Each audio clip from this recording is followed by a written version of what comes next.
کە تۆ بە گفتاری شیرین شتەکان گۆڕانکاریەکان زووتر ئەەکەی و زووتر قسە مەبەستەکەت ئەگاتە دڵی بەرامبەر هەدەفی خۆت ئامانجی خۆت زووتر ئەپێکی ئەها پێشینانی کورد فەرمویانە بە زمانی شیرین مار لە کون دەردێنی بە زمانی شیرین بە قسەی شیرین بە قسەی جوان مار لە کون دەردێنی مارێک بەو هەموو یعنی تر نازانم باسی مار چۆن بکەم دڕندەیە مار بەڕاستی مار ئینادا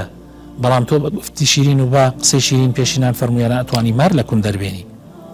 ئیمامی عەلی فەرموویەتی من لانت کەلیمەته وجبت محبته هەر کەسێک قسەی شیرین بێ لە ناو خەڵکە پێویستە بێ لەسەر خەڵکی خۆشیان بێ قسە شیرینەکان خۆشەویستن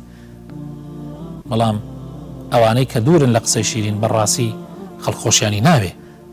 حتا تەنانەت لەگەڵ دوژمنانە لەگەڵ دوژمنە خوای تەعالا فەرمێ ولا تستوی الحەسەنەة ولا السەیئە هەرگیز جوان و شیرین وەکو خراپ و ناشیرین نییە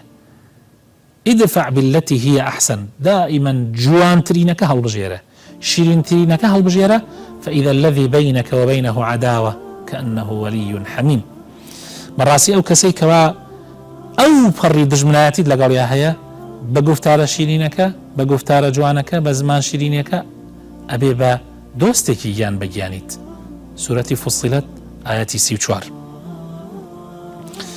كوابو ئەم فەرمانانەی خوای پەروەردگار بۆ سەرپشتکردن نییە ئێمە ئەزانین فەرمان